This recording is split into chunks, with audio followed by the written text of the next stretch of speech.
CFL Jim here with a CFL update for week 2 of the CFL. Let's get into it.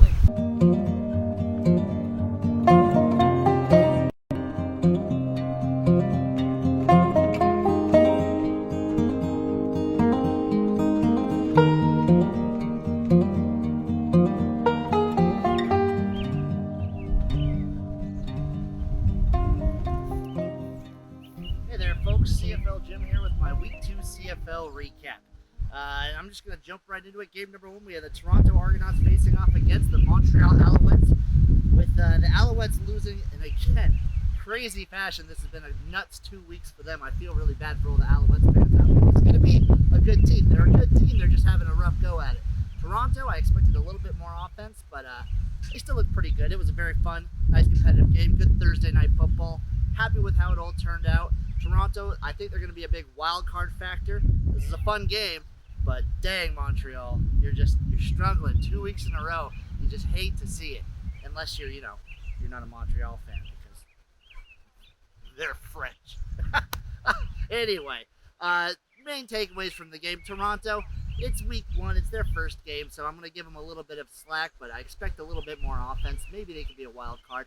For the Alouettes, maybe this is just going to be their season where they just lose in crazy fashion, week in and week out. They're going to be a fun team either way, so here is to watching the Montreal Alouettes.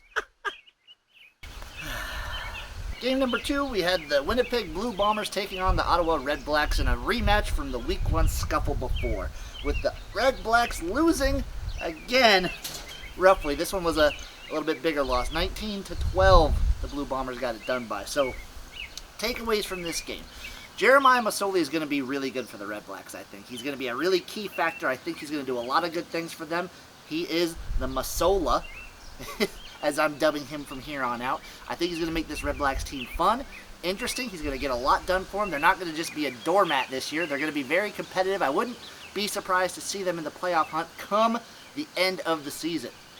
For the Blue Bombers, it's a slow start, but I kind of expected them to start off slow. They would have had the hangover year last year, but they had that 2020 gap where there was no season, so they didn't have the hangover from 2019. This is the hangover from 2021. Expect them to still be really good. And Zach Collaros is still very, very clutch. I call him Zach Clutcharos, if you guys don't really understand. This entire game had a lot of a bend but don't break defense going on.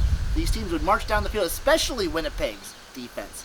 Their defense was just a wall when it came to the red zone. Like, Masoli and the Red Blacks would march down the field only to be forced to kick it time and time again. That Blue Bombers defensive front is going to be a real problem for a lot of teams this year. Can we schedule this game every week? Because it's a classic each and every time. Okay, so for the Red Blacks, I'm going to start with you. Masoli's your guy. Stick with him, he'll get you places.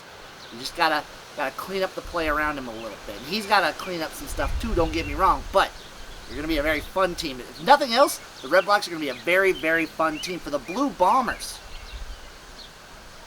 just clean it up. Your defensive front is really, really good. The defensive backs need a little bit more help, and get a fucking run game.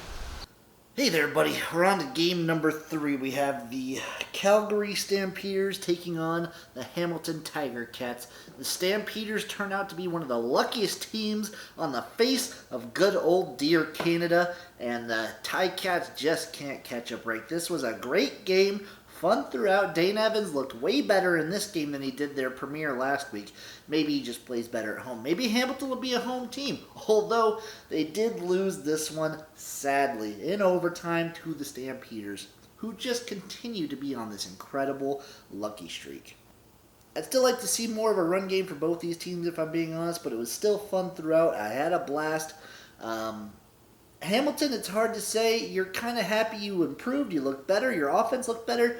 Your defense left a little bit to be desired in this game, especially at home. I'm going to chalk that up to Calgary being extremely lucky. If you're a Calgary fan, you got to be worried that your luck's going to run out sometime soon, buddy. It's just, it can't keep going. This Calgary train can't keep stampeding down on the Luckville. Main takeaways for the game. 1, for both teams, this was a game of momentum. Hamilton early on looked like they were going to just run away with it, and Calgary couldn't do anything. And then all of a sudden, sometime in the second half, Calgary they got to stop when they needed to. They got the momentum on their side and never looked back. They went into overtime and just kept on banging, and it was fun. It made for a very fun game. So for Calgary, you gotta clean some stuff up, okay, guys? You gotta clean it up. You're skirting by on pure luck, and that's not gonna carry you all the way to a Grey Cup, okay? For Hamilton, steady improvement. You improve from week 2 to week 3 like you did from week 1 to week 2. You're going to be looking really good by the time mid-season and postseason rolls around. It's going to be good for you guys. The defense, stay pretty good. Offense, get better. Just get better. That's all I can really say for you guys. That's it for this game. What a fun one. What a fun week. Oh, boy. Up next is game number 4. We have the Edmonton Elks taking on the Saskatchewan Rough Riders. With the Riders getting the dub over the Elks.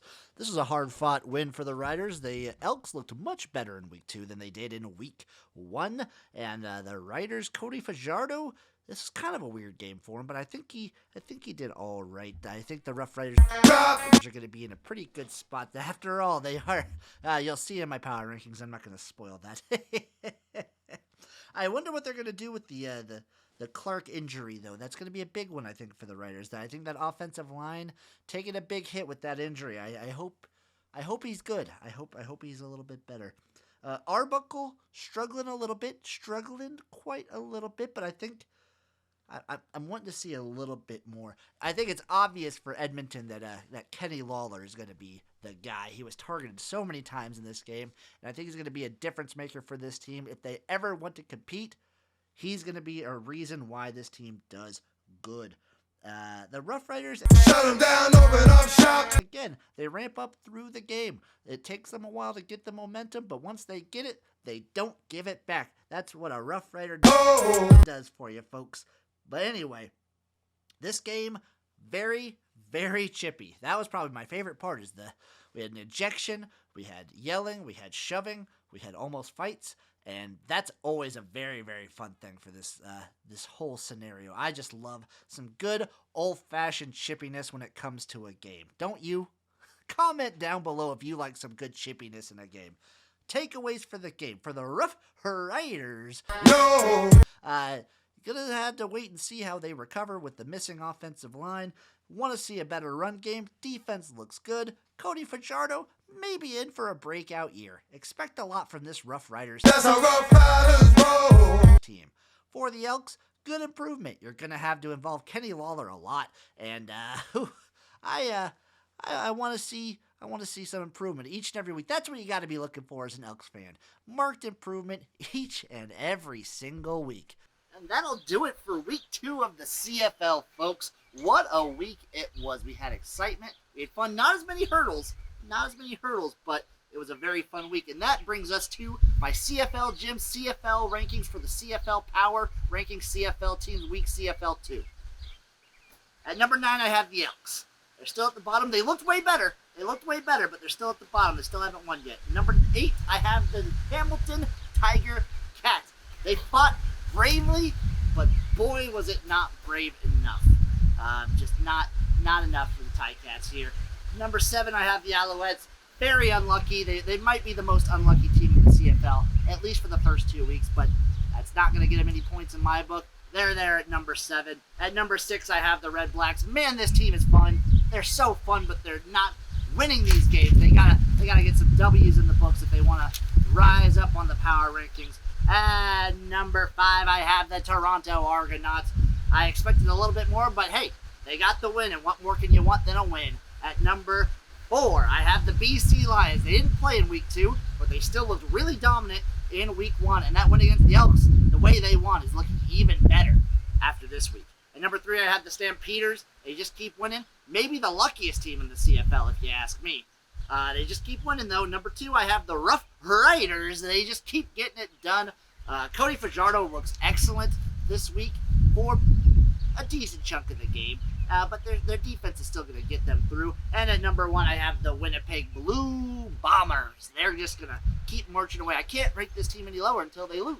I mean, they won the CFL. They're the number 1 last year. They're going to come into this year number 1. That's just how it works, folks. That's how it works. Those are my power rankings. Once again, I have the Elks, Ticats, Alouettes, Red Blacks, Argos, Lions, Stampeders, Rough Raiders, and Blue Bombers. That'll do it for for this Week 2 CFL recap. I'm CFL Jim. You stay #CFL certified.